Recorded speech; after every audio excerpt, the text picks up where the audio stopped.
Meet Koos, our favorite floppy-eared explorer.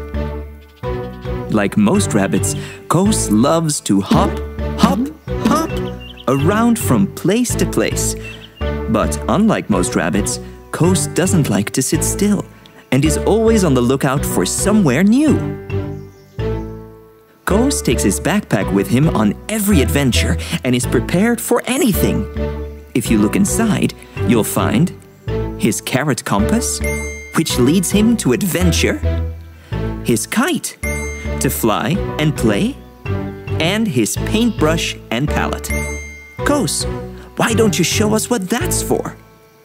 Come everyone, let's follow Koos and hear about his latest adventure. It was a new day, and Koos jumped down the rabbit hole to look for a new adventure. Hop, hop, boing! Whee!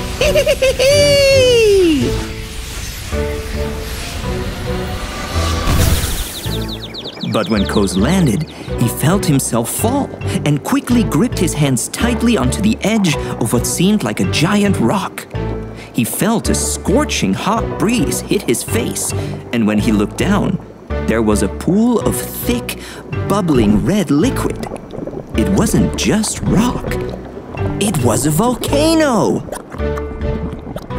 As his hands grew hotter, they started to slip and slide until he couldn't hold on any longer. And whoosh! Everything whizzed past him as he rolled and rolled down the side of the volcano. Thud! The floor beneath him was hard and dry. Wondering where he was, Koos pulled out his compass. He tried his hardest to see, but he was so dizzy from rolling around that he was seeing double. When his eyes finally began to focus, he heard a mighty roar. Feeling afraid, Koos bounced to his feet and quickly ran to safety in a nearby cave. Can you guess what made that sound? The cave was dark and cold. So, using 2 twigs he found on the floor, Koos began to rub them together with a scritch, scratch, scritch, scratch, scritch, scratch, making a fire torch. Koos looked around the cave. It was decorated from top to bottom with unusual-looking pictures scratched into the walls. There were figures dressed in fur, flying creatures with giant wings, and a great big monster with short arms and long, pointy teeth. They looked like dinosaurs. Koos looked down at his cave outfit, and that's when he realized he had gone back in time. At the very back of the cave, Koos spotted a strange group of perfectly smooth and perfectly round objects. Koos thought they looked a lot like eggs, but they were far too big.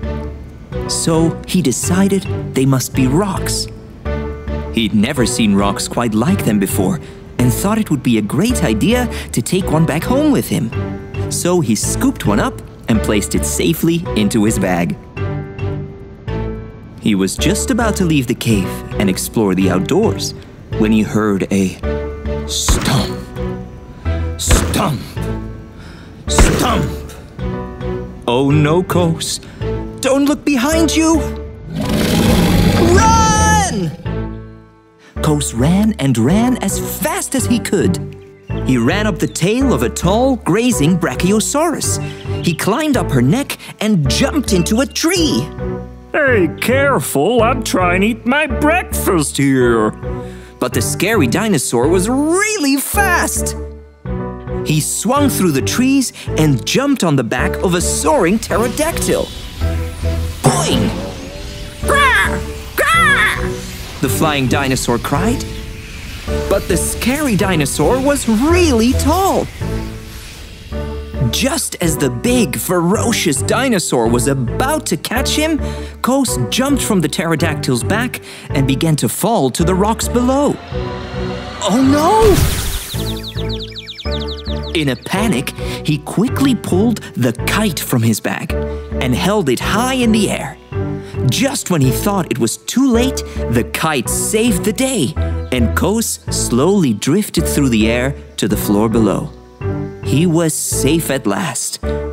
Well, so he thought, until... Squelch! Ew! Smelly! As Koos began cleaning himself up, he heard a tiny... It was coming from his bag. Koos took a closer look. Can you guess what he saw? That's right, a baby dinosaur. It looked just like the big scary one that had been chasing him. But this one wasn't big and scary at all. This one was little and cute. Koos knew what he had to do. It was time to take the baby dinosaur back to the cave and find his mummy. When Koos finally arrived back at the cave, something very strange had happened to the rocks. They had all hatched, and inside were tiny baby dinosaurs, just like the one in his bag. Next to them sat the big, scary dinosaur, but she didn't look so scary now.